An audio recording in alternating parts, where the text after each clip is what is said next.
soir, j'aimerais prendre la parole de Dieu avec vous. Amen.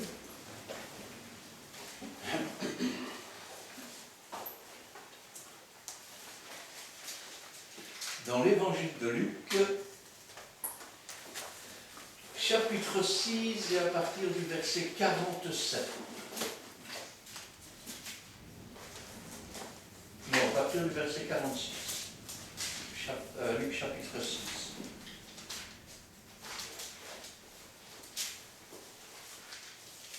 Et je vais demander à Gina de remettre la parole du Seigneur entre ses mains.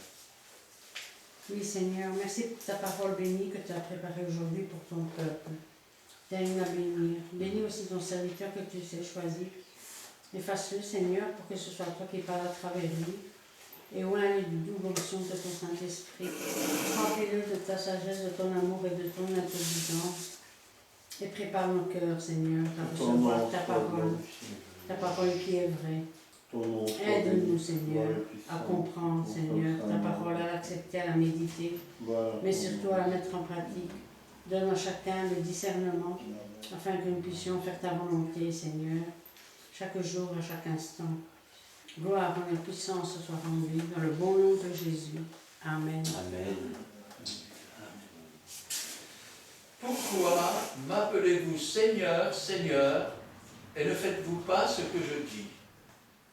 Je vous montrerai à qui est semblable tout homme qui vient à moi, entend mes paroles et les met en pratique. Il est semblable à un homme qui, bâtissant une maison, a creusé profondément et a posé le fondement sur le roc. Une inondation est venue et le torrent s'est jeté contre cette maison sans pouvoir l'ébranler parce qu'elle était bien bâtie. Mais celui qui entend et ne met pas en pratique est semblable à un homme qui a bâti une maison sur la terre sans fondement. Le torrent s'est jeté contre elle, aussitôt elle est tombée, et la ruine de cette maison a été grande. Amen. Amen. La question que le Seigneur pose, c'est pourquoi? Pourquoi appeler Seigneur, Seigneur, et puis ne pas faire ce qu'il dit? Et vous allez dire, mais c'est un non-sens. Parce qu'en principe, si je crois en Dieu, je crois dans la parole de Dieu. Et je ne vais pas dire ça, je ne le fais pas parce que c'est un tel qui l'a écrit ou un tel qui l'a écrit. Je ne vais pas non plus rajouter des choses sous prétexte que dans une vie ancienne ou dans certaines religions, on a fait des coutumes. Et ces coutumes, on vient les ajouter à la parole de Dieu. Le Seigneur dit, pourquoi m'appelez-vous Seigneur, Seigneur, et ne faites-vous pas ce que je dis? Comment le Seigneur peut-il être notre Seigneur si nous faisons le contraire de ce qu'il dit? Ça veut dire qu'alors, nous sommes désobéissants. Ça veut dire qu'alors, le Seigneur lui-même ne règne pas sur nous. Et si ce n'est pas Dieu qui règne sur nous, qui règne sur nous? C'est le prince du monde. Et il va prendre une parabole. Je vous montrerai à qui est semblable tout homme qui vient à moi, entend mes paroles et les met en pratique. Alors c'est quelqu'un qui bâtit. Il faut dire que quand on accepte Jésus-Christ comme sauveur, c'est une nouvelle vie qui commence. Cette vie, elle va se construire. Mais elle ne peut pas se construire n'importe comment. Tenez par exemple, puisque le Seigneur emploie cette parabole avec une maison, quand on construit une maison, on ne peut pas la construire n'importe où non plus. Ben non. Alors, l'idéal, si un jour vous achetez un terrain pour faire une maison, regardez déjà s'il y a eu des essais de rigidité du terrain. Parce que si vous achetez un terrain et qu'après, quand vous faites des essais, on vous dit ah, le terrain est très très mauvais ici, ça veut dire qu'il vaut mieux à ce moment-là revendre le terrain, perdre 10 000 ou 20 000 euros dessus, que d'avoir 50 ou 60 000 euros de travaux en plus pour des fondations. Alors ça, c'est la première chose. La deuxième, il faut établir un cahier des charges. Le cahier des charges, c'est un cahier dans lequel on dit, voilà, on va mettre du béton, il doit être de telle qualité. On va mettre ici un linteau, il doit être de telle qualité. Et vous dites, ah, bah alors c'est tout, on peut y aller. Non. Parce qu'il y a aussi un autre cahier qui est le métré. Le métré, c'est quoi? Eh bien, c'est un cahier dans lequel tout va être inscrit. Le nombre de mètres cubes qu'on va enlever de terre, le nombre de béton qu'on va mettre, le nombre de tuyaux d'évacuation, de tuyaux d'eau, les tuyaux de chauffage, les poutrelles, les lattes, les châssis, tout va être inscrit, le nombre de carrelages et ainsi de suite. Vous comprenez bien que si ce n'est pas fait, il n'est pas possible d'établir un devis. Maintenant, essayez d'imaginer un peu qu'on commence à construire une maison. Le métré a été bien fait. Imaginons que nous avons sur la toiture un chevron tous les 30 cm. Et puis l'entrepreneur, il dit, oh, ça fait beaucoup de chevrons, ça. On va en mettre un tous les 60 cm. Et puis, ah ben oui, ça existe, hein, il y a des gens comme ça. Hein. Imaginons que maintenant, on va dire, voilà, pour la cave, il faut un bloc de 20, et on va mettre un bloc de 15. Alors, en apparence, quand vous serez à l'extérieur, vous ne verrez rien. Quand vous entrez dans la maison, vous ne voyez pas tout cela. C'est après que ça va commencer à se voir. Ça veut dire que si les fondations, on a, je vais dire, retiré une partie des fondations, au bout d'un moment, qu'est-ce qui va se passer? Ben, la maison, elle va bouger. Au bout d'un moment, la toiture, elle va commencer à se laisser aller. Et puis, les blocs de cave, ben, si on a mis des 20, c'est justement parce qu'on mettait des plus petits blocs au-dessus, une brique. Alors du coup, peut-être même qu'on n'a même pas mis les isolants. Alors on va avoir de l'eau dans la cave quand il pleut dehors. Eh bien, c'est un peu la même chose qui se passe dans les églises. Notre cahier de métré, il est là. Tout est indiqué, ce que nous pouvons faire, comment nous pouvons le faire, et avec quoi nous pouvons le faire. Mais si maintenant, on commence à négliger les conseils du Seigneur, eh bien notre vie spirituelle ressemble à cette maison. Elle commence à pencher d'un côté. Oh, si tu savais les difficultés. Et puis on manque de force aussi, spirituelle. Et quand je pense à ça, je dis, mais quand même, est-ce que quelqu'un peut commencer à bâtir une maison sans d'abord s'asseoir et réfléchir au prix que ça va lui coûter? Comment va-t-on calculer le prix que ça va nous coûter? Ça, c'est une bonne question aussi. Hein. Eh bien, le Seigneur nous dit, sortez du milieu d'eux. C'est la première chose qui va nous coûter. Ça veut dire que j'aime ma femme, mais j'adore Dieu. Amen. Pas l'inverse. Si elle me demande de choisir, elle a perdu. Ah oui. J'aime ma maison, mais j'adore Dieu. Si vous me demandez de choisir, j'abandonne tout et je m'en vais. Ben oui. Ça, c'est le prix que cela va coûter. Mettre Dieu au-dessus de tout. Et vous dites, ben oui, moi je suis d'accord. Non, c'est pas facile, parce que quand vous voulez mettre Dieu au-dessus de tout, mais que on vous parle de Dieu et vous dites, oui, mais moi, ce n'est plus Dieu au-dessus de tout, ça. Dieu a dit ça, je mets Dieu là parce que moi je suis là. Et donc, je deviens moi-même, ou plutôt le moi devient mon Seigneur et mon Maître. Et Jésus vient en second rang. Beaucoup de gens, même dans certaines églises, prennent Jésus et Dieu pour une marionnette, on tire les ficelles, et Dieu n'a qu'à suivre. Mais c'est pas comme ça que ça marche. Pourquoi? Parce qu'un jour, il va y avoir des orages. Il y a toujours des orages dans la vie. Il va y avoir une inondation de chagrin. Et quand ces choses arrivent, si nous n'avons qu'une partie de ce que Dieu voulait nous donner pour nous construire, pour nous édifier, pour faire de nous des plus que vainqueurs, pour marcher sur les serpents et sur les scorpions. Et que là, nous sommes tout juste bons à boiter. Nous allons nous effondrer.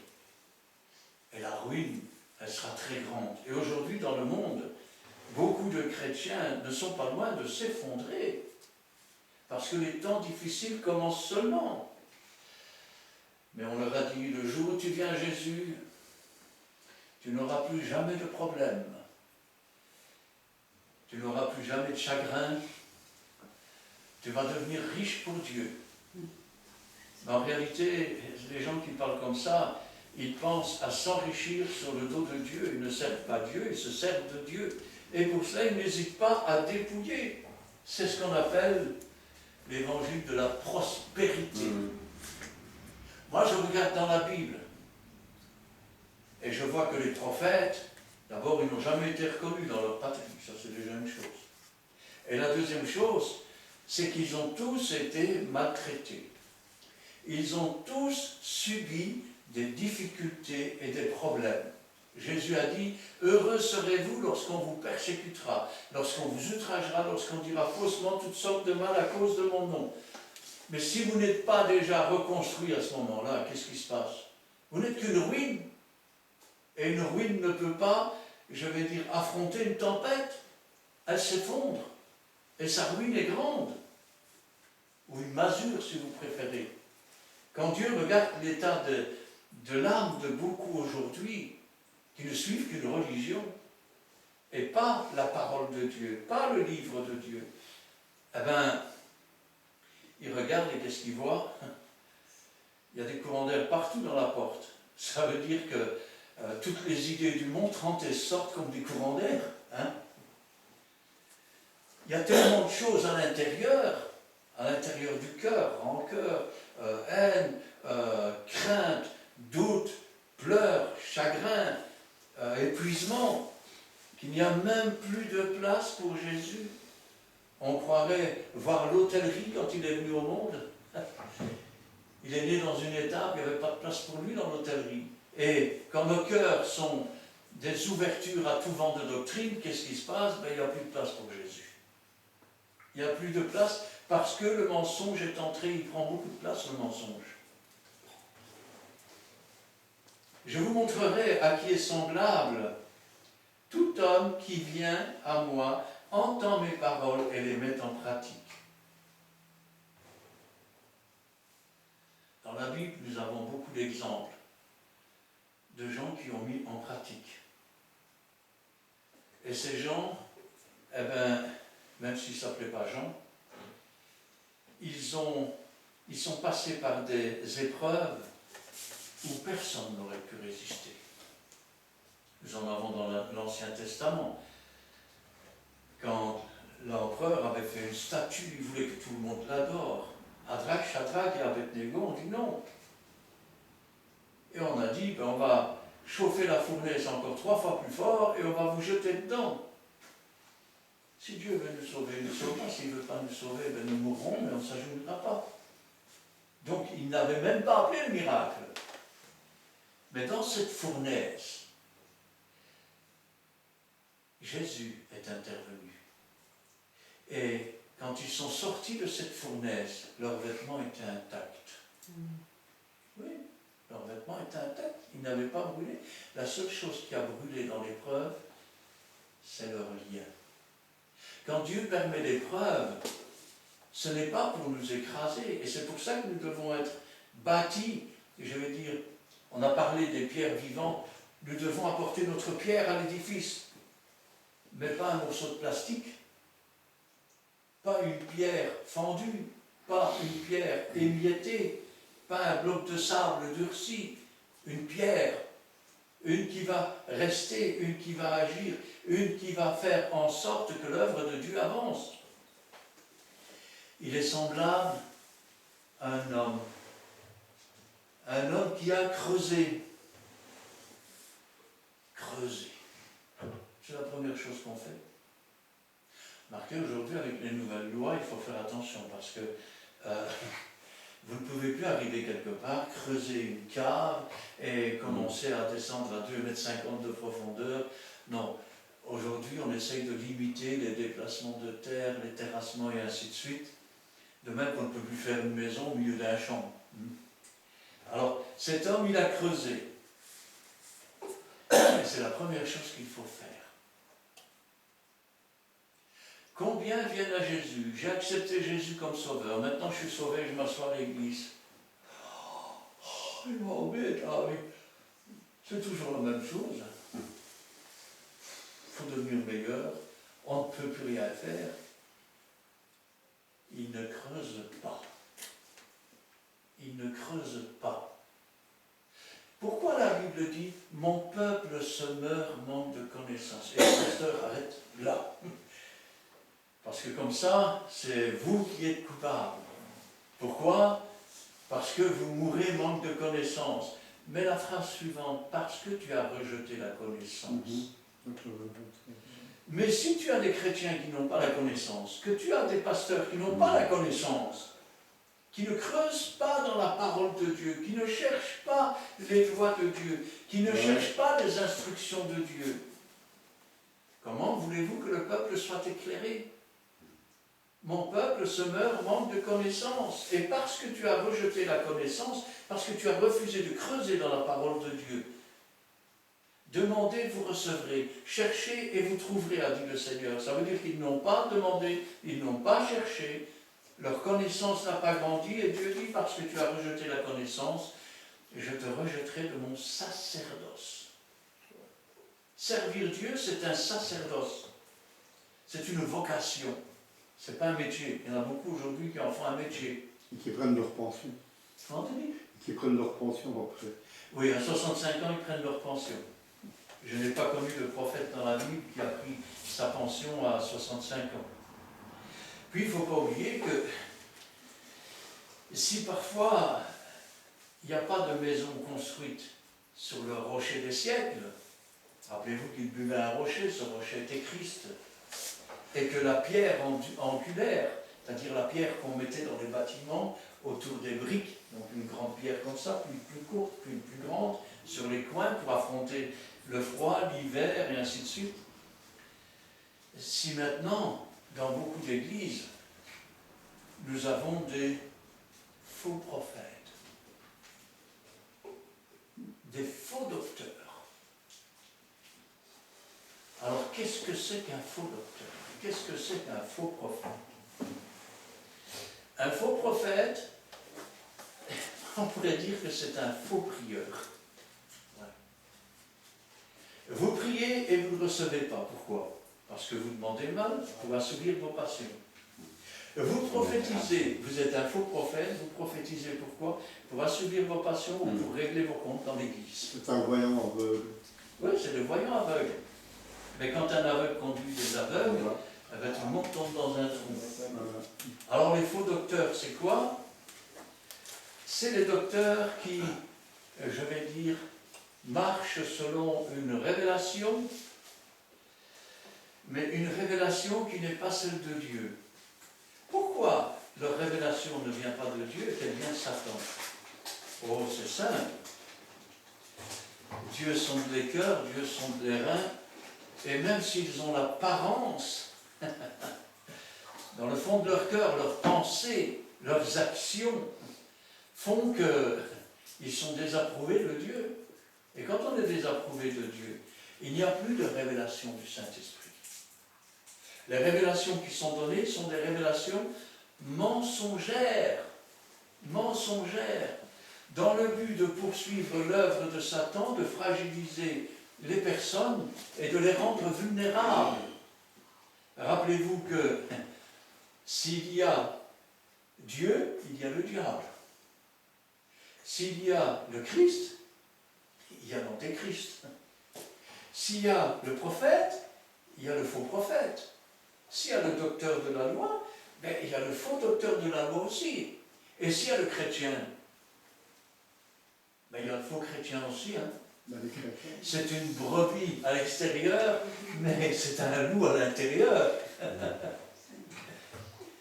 Je vous montrerai à qui est semblable tout homme qui vient à moi, qui entend mes paroles. Remarquez le terme employé, entend. Vous pouvez écouter une conversation et ne rien entendre à ce qu'ils disent. Vous savez, il m'est arrivé parfois de sortir d'une église où le pasteur avait prêché sur un sujet, sans le vouloir, en passant comme ça, j'entends, et être obligé d'intervenir. Qu'est-ce que vous racontez? C'est pas ça qu'il a dit, le pasteur. Il a dit ça, ça, ça et ça. Mais déjà, ils veulent sortir de l'église et tout ce qu'ils étaient en train de discuter n'avait rien à voir avec ce que le pasteur avait dit.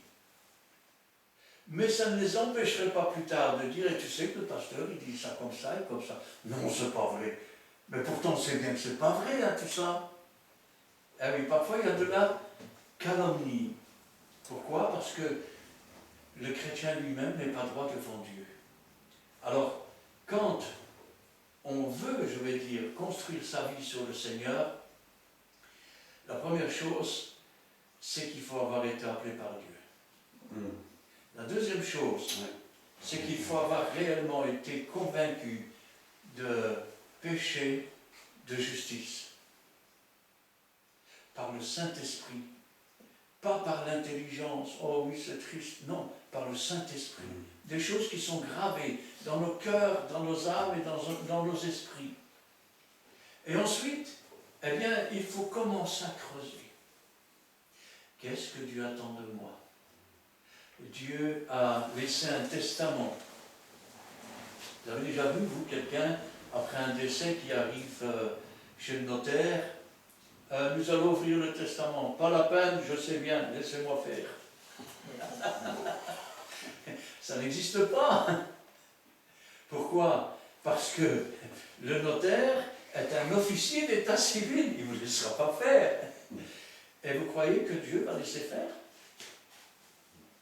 Quand vous avez des prophètes aujourd'hui qui disent « Nous allons trouver des solutions dans le monde et tout va aller mieux », c'est pas vrai. Dans les derniers temps, il y aura des temps difficiles, pas des temps faciles. Quand certains vous disent « Si tu veux être heureux, ne jamais avoir de soucis, jamais de problèmes, viens à Jésus ». Je n'ai jamais prêché ça, moi. Jamais. Si tu veux sauver ton âme, viens à Jésus. Ensuite, tu apprendras à vivre dans la richesse, dans la pauvreté, dans l'abondance, dans la disette, dans les souffrances et dans les persécutions. Et tu seras fier, comme ces disciples qui avaient été frappés de fouet et qui étaient tout fiers et qui repartaient tout heureux d'avoir été trouvés dignes d'être persécutés pour le Seigneur. Vous savez, un jour, je me promenais du côté de Damfremy avec un jeune converti. On l'a connu puisqu'il faisait le journal de la Rosée. On est arrivé dans une rue et il me dit « Tu vas mettre des traités ici ?» Je dis « Oui ». Il me dit « Mais dans cette rue-là, il faut faire attention, on va se faire frapper. » Je dis « Mais c'est rien, comme ça on sera trouvé digne d'avoir été persécuté pour Jésus. » Quelle limite mettons-nous? Jusqu'où sommes-nous prêts à aller pour le Seigneur? Les premiers chrétiens entraient dans l'arène, on lâchait les lions et ils se faisaient manger. Et ils entraient en chantant des cantiques. Vous savez pourquoi? Parce qu'avoir Jésus dans son cœur, c'est plus que tout ce que le monde peut donner. Et la crainte a disparu. Dieu nous donne un esprit de joie et de paix.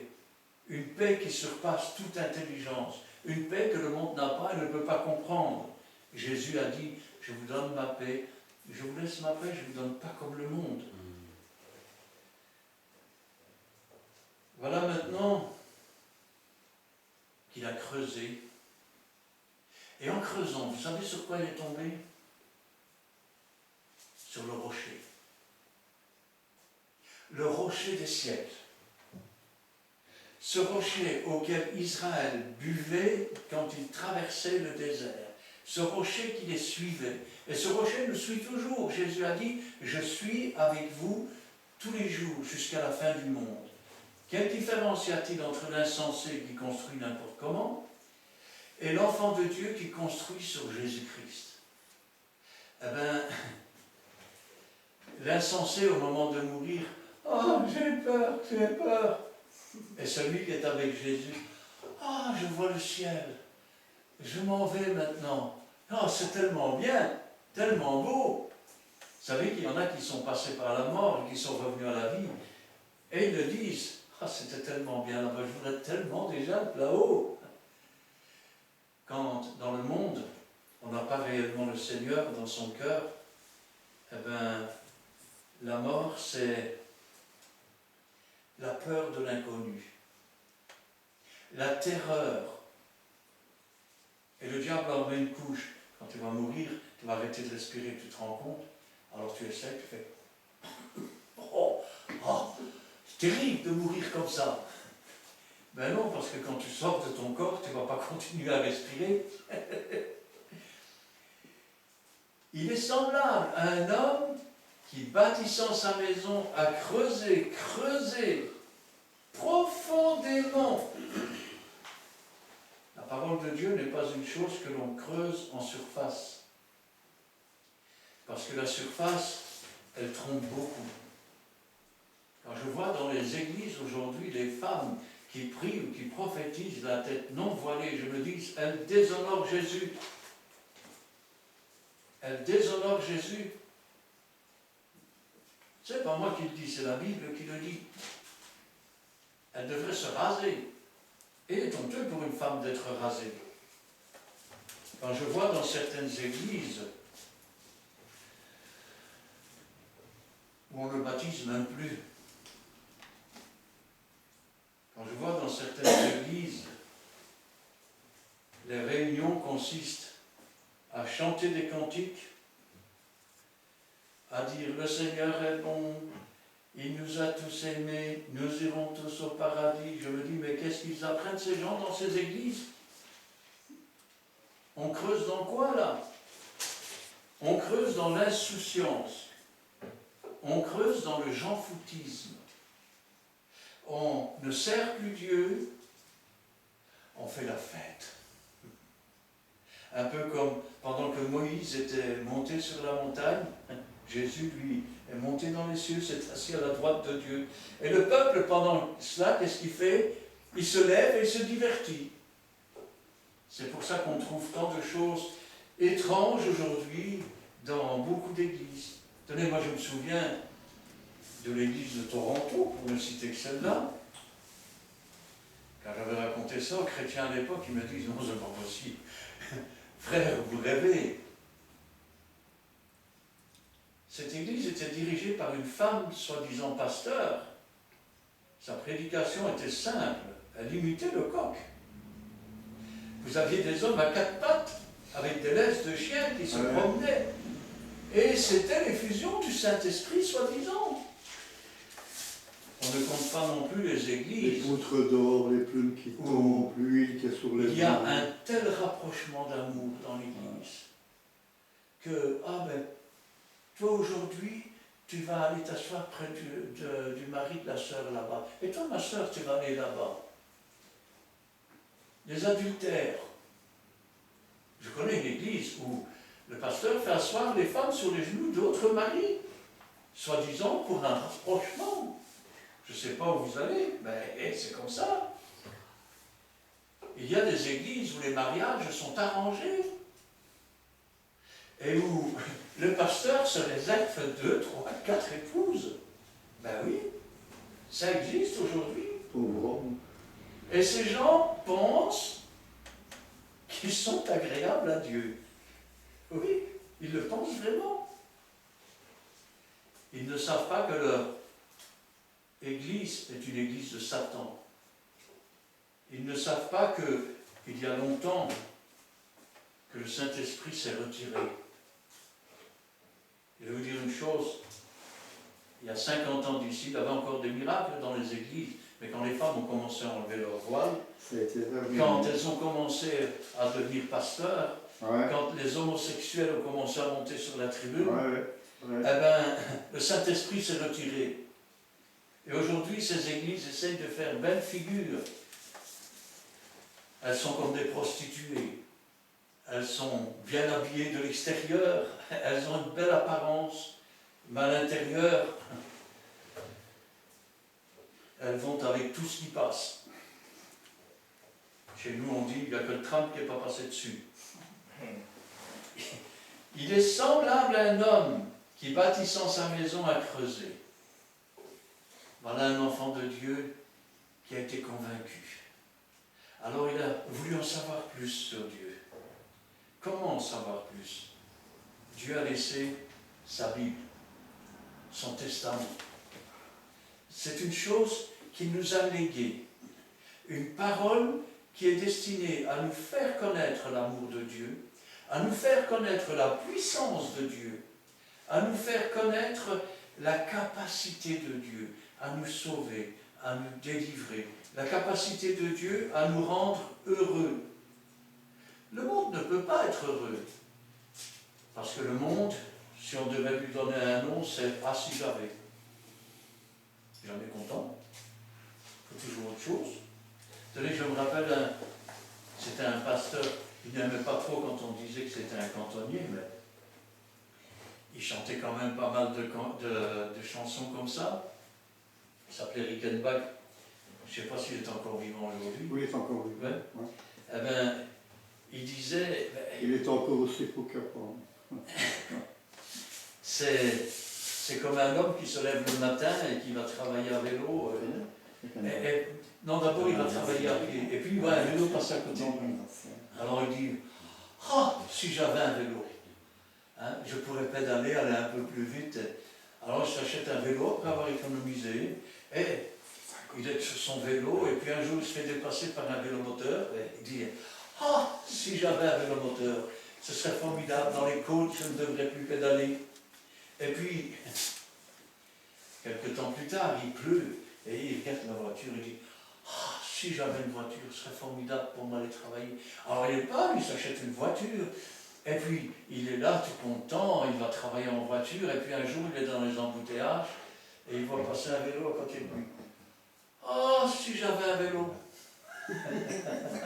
Jamais content, il manque toujours quelque chose. Et quand l'homme est content, ben, c'est pour peu de temps. Madame est contente, elle s'est acheté une nouvelle robe, elle est passée près d'un coup. Ah là là, tu te rends compte, ma belle robe? Oh, je suis foutu. Je me suis acheté une nouvelle voiture. On m'a fait une griffe. Oh, ma voiture, elle est morte, c'est fini. Le matérialisme a tué le spirituel. L'orgueil a tué, parce que au lieu de se mettre humblement devant la parole de Dieu et dire Seigneur, instruis-moi. Seigneur, aide-moi à comprendre ta parole par le Saint-Esprit. Seigneur, que je puisse grandir en toi, par toi, pour toi. Seigneur, que je puisse devenir un instrument entre tes mains. Seigneur, guide mes pas. Eh bien, après avoir creusé, on commence à grandir spirituellement. Au début, on se nourrit au lait spirituel de la parole pure. Ensuite, on a grandi et on commence à manger des aliments un peu plus solides. La solidité de l'aliment, ben, c'est la doctrine. La solidité de l'aliment, ben, c'est la préparation pour le travail, que ce soit par les dons, que ce soit par les ministères. Quand Dieu fait de nous des pierres vivantes, il aimerait bien que chacun en apporte la pierre à l'édifice, afin qu'il soit construit. Et puis, cet homme, il a posé le fondement sur le roc. Alors je vais vous dire, l'un sème, l'autre arrose. Et ce sont des ouvriers pour Dieu. Celui qui fait grandir et qui est quelque chose, c'est Dieu. Mais que chacun prenne garde à la manière dont il pose le fondement. Parce qu'on ne peut poser aucun autre fondement, à savoir Jésus-Christ. Parce qu'il n'y a aucun autre nom qui a été donné sous le ciel par lequel nous puissions être sauvés. Amen. Une inondation est venue. Dans les temps réels, ben, ce serait de l'eau qui est venue, elle est rentrée dans la maison, elle a mis de la boue partout. Ça peut arriver, hein, une inondation. Alors, il peut arriver dans la vie des catastrophes qui inondent notre cœur. Et c'est difficile dans des conditions pareilles. Il va falloir après faire son deuil. Il va falloir après, je vais dire, décrasser tout cela. Parfois, ce sont des gens qui nous ont trahis à un point tel que nous sommes complètement effarés, déphasés. Et c'est autant de boue qu'il y a à l'intérieur de la maison, comme dans les inondations. Et parfois, il y a des trucs qui ne marchent plus après. Le frigo ne marche plus parce qu'il y a eu un court-circuit. À l'intérieur, c'est pareil. Parfois, il y a des choses comme ça. Et c'est là où la maison reste debout. Quand la maison est debout, on peut toujours s'agenouiller, on peut toujours lever les mains en l'air. Le Saint-Esprit et les torrents d'eau vive peuvent nettoyer la maison.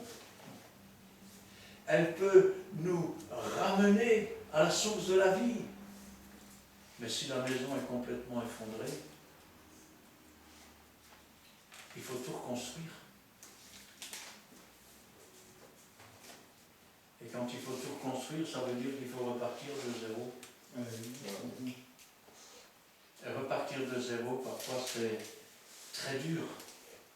Parce que quand on est déjà à -2, que la maison s'effondre, avec quoi on va reconstruire? Avec la parole de Dieu? Ben non, puisque on ne creuse pas, et on ne veut pas creuser la parole de Dieu. On ne veut pas connaître ce que Dieu a pour nous.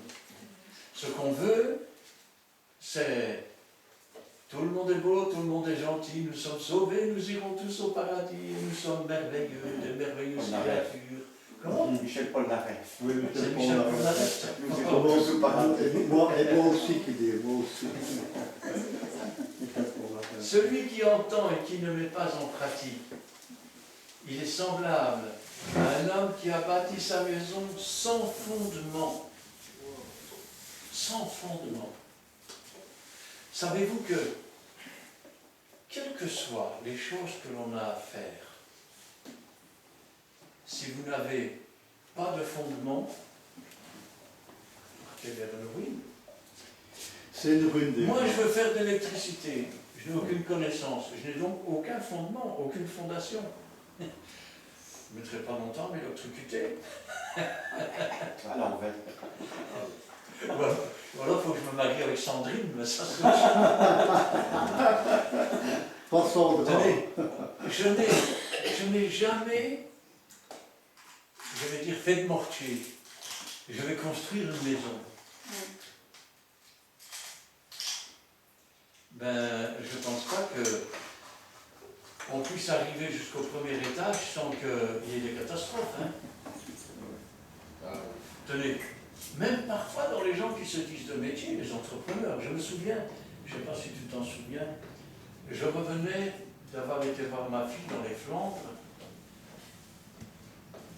Je n'ai vu qu'une seule fois ça, je dis mais c'est pas possible. Il y avait un pont en construction ou en réparation. Et donc c'était un pont au-dessus d'un canal. Et des deux côtés, il y a des routes. Et donc j'étais sur la route et à un moment donné, qu'est-ce que je vois? Je vois que ces gens avaient mis en dessous du pont des plaques comme on met, comment je vais dire, en dessous des remorques, hein, pour bien faire comprendre. Ils avaient mis des étançons comme on met dans une maison. Hein. Ils avaient mis un étançon ici, un là, un là, un là. Je regarde, je dis à ma femme, mais ils sont fous ces gens. Est-ce que vous vous rendez compte qu'on met une épaisseur de béton comme ça là-dessus? Je dis, c'est pas possible, ils ont mis ça en attendant, ils vont mettre peut-être des échafaudages spéciaux ou des poutres, on ne sait pas. 2 jours plus tard, on apprenait qu'un pont était passé out dans cette région et que les ouvriers avaient été tués. Ils étaient en train de couler sur des étançons. Quel est l'insensé qui veut s'attaquer à la puissance de Satan avec une épée en plastique? Il faut être stupide. Si tu as l'épée de l'esprit, c'est pas la même chose. Mais si tu as une épée en plastique, va sur le champ de bataille avec un pistolet à eau, c'est la même chose.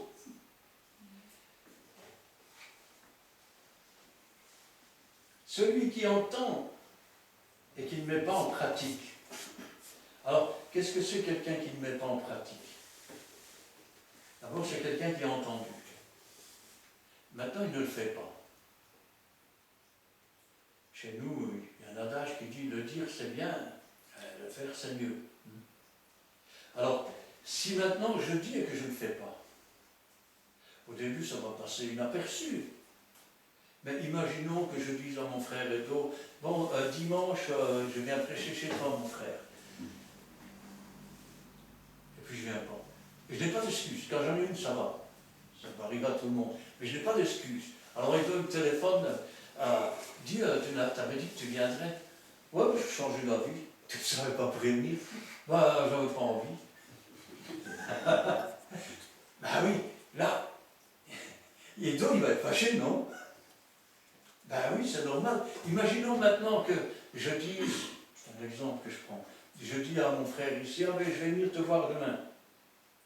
Bon, je suppose que mon frère, il m'attend, non? Et puis, je ne préviens pas, rien du tout. Et je ne viens pas. Quand il m'arrivait la réunion suivante, hé, je t'ai attendu hier, hein, tu n'étais pas là? Alors, ceux qui entendent et ne pratiquent pas, c'est la même chose. Oh Seigneur, j'ai bien entendu. Oui, d'accord, on ne peut pas mentir. Je ne crois pas. Moi, je suis un bon chrétien, vous savez. Oui, oui. Il y a une fois, je suis allé sur la Lune avec les cosmonautes. Et je viens de dire, quoi? On ne peut pas mentir.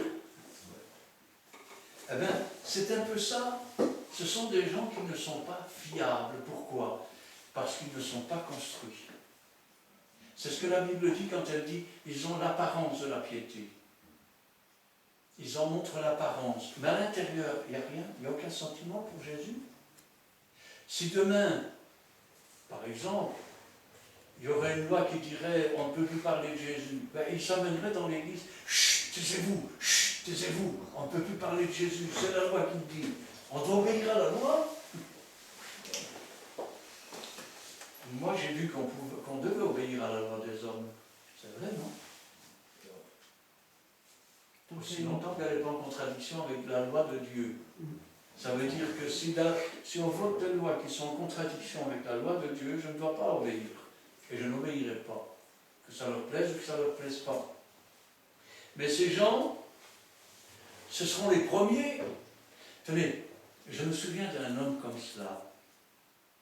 Il allait en visite avec un pasteur dans plusieurs églises.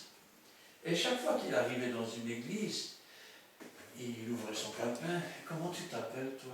Hein? Et toi, comment tu t'appelles? Au début, le pasteur disait, voilà un garçon qui est intéressant, on l'emmène, il note les noms, à mon avis, c'est pour prier pour tous ces gens. Au bout d'un moment, ça commençait à... Alors le pasteur lui dit, mais pourquoi tu notes tous les noms? Ah, mais je fais ça pour nous, pasteur. Ah bon? Qu'est-ce que tu veux dire? Ben, quand l'Antéchrist va venir, je vais lui donner ma liste, comme ça il nous laissera tranquille à nous. Hein. Cet homme avait la foi de croire que l'Antéchrist allait venir, mais il était déjà en train de préparer pour vendre ses frères et ses sœurs. Je me souviens aussi d'une dame, là c'est même triste, parce que cette dame, elle se plaignait et il fallait chasser l'esprit méchant qui était en elle. Sauf que dans ses prières, elle demandait à Satan de prendre son âme et elle le faisait pour que Jésus soit obligé d'intervenir. Je ne sais pas si vous imaginez. Quand on n'est pas construit sur la parole de Dieu, eh bien, ce sont des choses qui arrivent. Quand une église n'est pas construite sur la parole de Dieu, elle est construite sur quoi? Elle est construite sur le mensonge. Elle est construite sur l'apparence. elle est construite sur la coutume, elle est construite sur les idées des hommes. Mais celui qui entend et ne met pas en pratique, alors quelqu'un qui ne met pas en pratique, je suis chrétien, mais je ne pratique pas. J'ai jamais bien compris cette phrase. Vous savez pourquoi? Parce que si tu es chrétien et que tu ne pratiques pas, tu n'es pas chrétien. Ben non. Je suis boulanger, vous savez ça? Je ne pratique pas. Donc je ne suis pas boulanger, je suis peut-être chômeur, ça peut arriver, non? Je suis pasteur, mais je ne pratique pas. Je pense qu'il n'a jamais lu le texte ranime le don que tu as reçu. Donc ça veut dire, n'est-ce pas, dormir. Un pasteur qui ne pratique pas, c'est plus un pasteur, c'est plus rien du tout. Et un chrétien qui ne pratique pas, il n'est rien du tout non plus. Le torrent s'est jeté contre elle. Ah oui. Ce qui a paru être une inondation pour la maison bien bâtie sur le roc est devenu un torrent pour l'autre maison. Et quand il n'y a pas de fondation, qu'est-ce qui se passe? Eh bien, l'eau, quand elle passe, elle commence à racler la terre. Et puis elle racle en dessous de la maison, en dessous de la maison. À un moment donné, la maison... Et puis comme elle est mal construite pour le reste... Mais quand la maison est en ruine, qu'est-ce qui reste? Il faut des bonnes fondations. Il reste rien. Il reste rien. Dans ces églises, combien de vies ont été complètement détruites parce qu'on leur a fait croire que tout était rose, tout était violette, ils n'ont pas creusé dans la parole de Dieu, on ne leur a même pas enseigné, et quand l'épreuve est venue, ils se sont effondrés. Qu'est-ce que je t'ai fait, Seigneur, pour que tu me traites ainsi? Oh, c'est pas possible, Dieu n'existe pas, sinon ça n'arriverait pas. Parfois, on en arrive à des questions qui sont pénibles. Moi aussi, j'ai cru en Dieu. Mais quand mon bébé est mort, j'en ai voulu à Dieu et je ne crois plus en Dieu. La tempête est venue, le torrent est venu, la maison s'effondre, elle n'est pas prête. Pourquoi on ne leur a pas dit, quand Dieu a visité tous les futurs, si dans un des futurs, une personne est sauvée mais qu'elle ne peut pas être sauvée dans l'autre, mais que si on met le futur où elle est sauvée, 10 000 seront perdus. Qu'est-ce qu'il fait Dieu? Il prend la personne avant qu'elle n'ait péché, quand c'est encore un bébé. Laissez venir à moi les petits-enfants, car le royaume des cieux leur appartient, mais on ne leur a pas appris. Donc, pourquoi Dieu a pris son bébé à lui? On était tout contents, Dieu nous avait bénis, on avait un bébé, il est mort. Ces gens s'effondrent. Comment reconstruire des gens qui sont détruits parce que la parole de Dieu n'a pas été creusée, parce que la connaissance n'est pas là? Ces gens sont détruits. Et le diable le fait exprès. Et ces faux serviteurs et ces faux docteurs détruisent les âmes. Quand le torrent vient, la maison s'effondre et sa ruine, elle est grande. Il n'est quasiment pas possible de la reconstruire. Parce qu'ils n'écouteront plus rien. La haine est entrée dans le cœur, la désillusion. Et pourtant, quand on regarde et qu'on creuse dans la parole de Dieu, nous voyons que Dieu pourvoit pour ses enfants. Nous voyons que Dieu a tout préparé pour chacun d'entre nous. Quand on dit qu'il y a un chemin étroit et qu'il est resserré, et que peu sont ceux qui le trouvent, ceux qui l'ont trouvé ont creusé dans la parole de Dieu.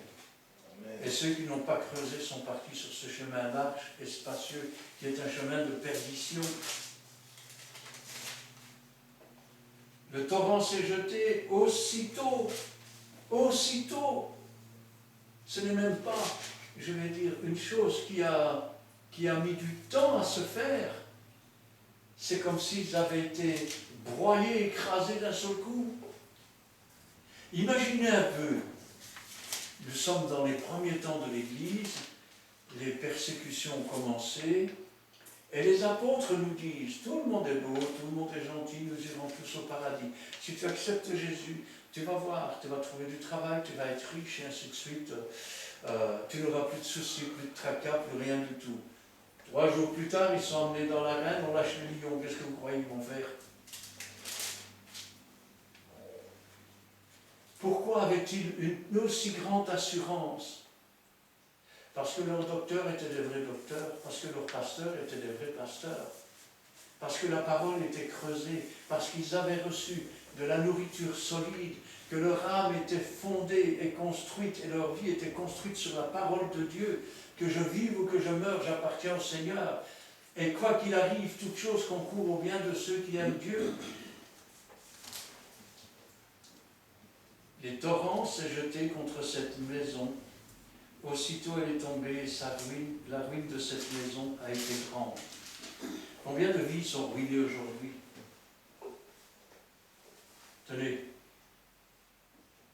prenons l'exemple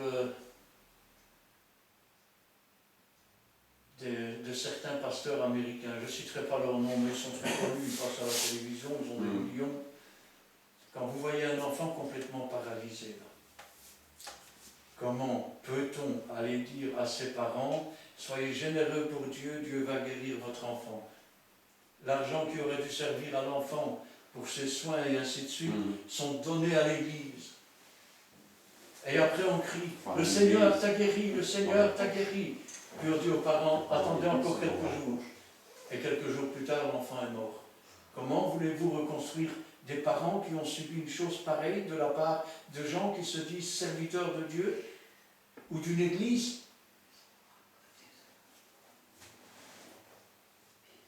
Dans la véritable église, on dit la vérité.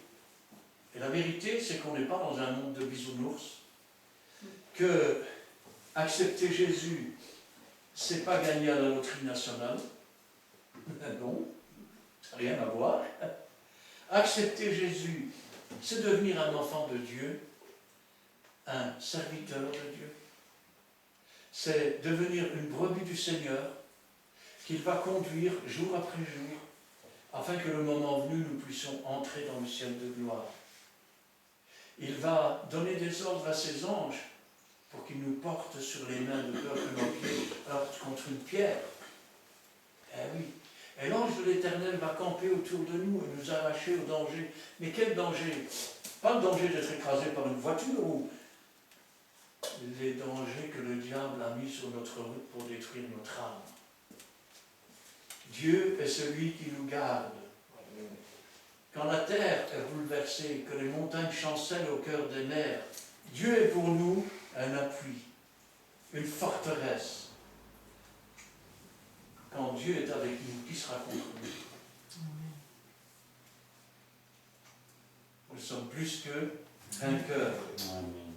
C'est pourquoi il est important, on ne le dira jamais assez, il est important de vérifier, chaque fois qu'on nous enseigne une chose, si la chose est vraie. Aujourd'hui, les chrétiens, qu'est-ce qu'ils font? Ah, le pasteur a dit qu'il ne nous arriverait jamais rien, je te garderai. Ben oui, voilà, il a raison, hein, c'est tout. Hein. Mais ce n'est pas comme ça qu'ils vérifiaient les chrétiens. Ils vérifiaient parce qu'ils creusaient dans la parole de Dieu pour voir s'il n'y avait pas d'autres passages aussi qui parlaient de la même chose dans d'autres circonstances. Et c'est comme ça qu'ils commençaient à fonder, je vais dire, ou à construire leur vie sur le Seigneur. D'ailleurs, c'est sans doute la seule église qui est félicitée parce que les chrétiens de Béret vérifiaient si ce qu'on leur enseignait était conforme à la parole de Dieu. Imaginons que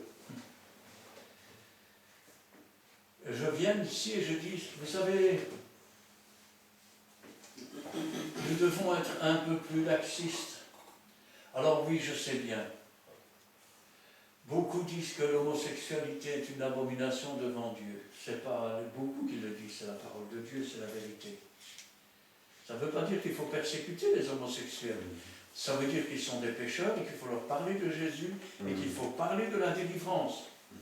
Je vais aller plus loin, puisque j'en parle Eh bien, il faut savoir ceci, c'est que chaque fois que dans la Bible il y a le mot abomination, il y a derrière un mauvais esprit. Quels sont les endroits où il y a le plus de mauvais esprits? C'est dans les cimetières déjà.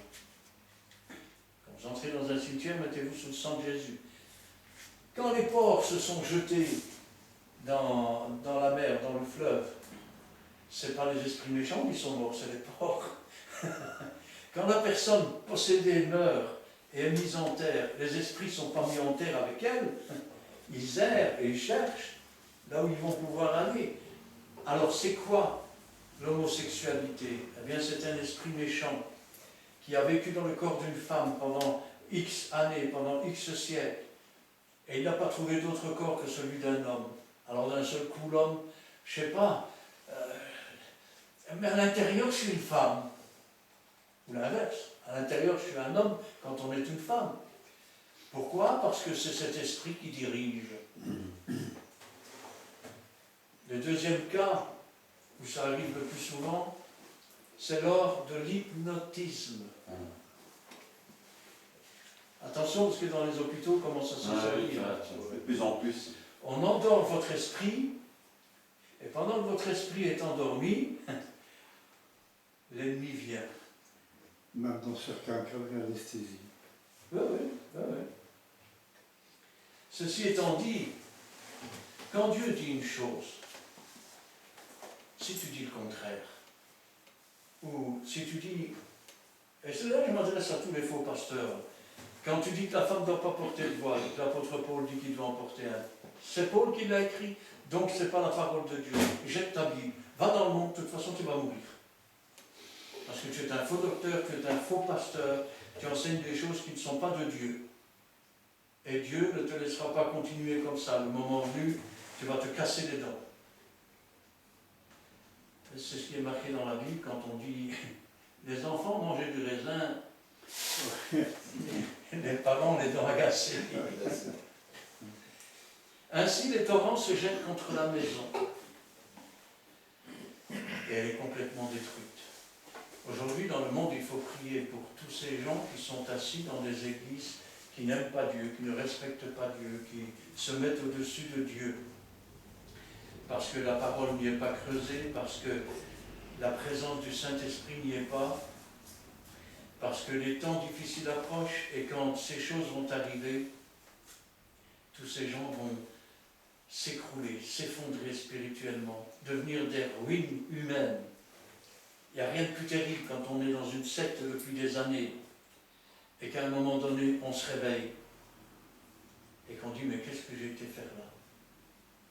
Il faut parfois des années pour reconstruire une vie parce qu'elle a été détruite par des gens comme cela. Alors on peut prier aussi pour cela. Et ça doit nous servir d'avertissement. Parce que si ça existe, ça veut dire que nous devons toujours être sur nos gardes. Vigilants. Soit que nous dormions, soit que nous sommes éveillés. Soyons vigilants. Doux comme des serpents, doux comme des colombes, et prudents comme des serpents. Sachant que quand le diable en a pour peu de temps, il se déchaîne tantôt d'une manière ou de l'autre. Amen. Amen. Nous allons prier.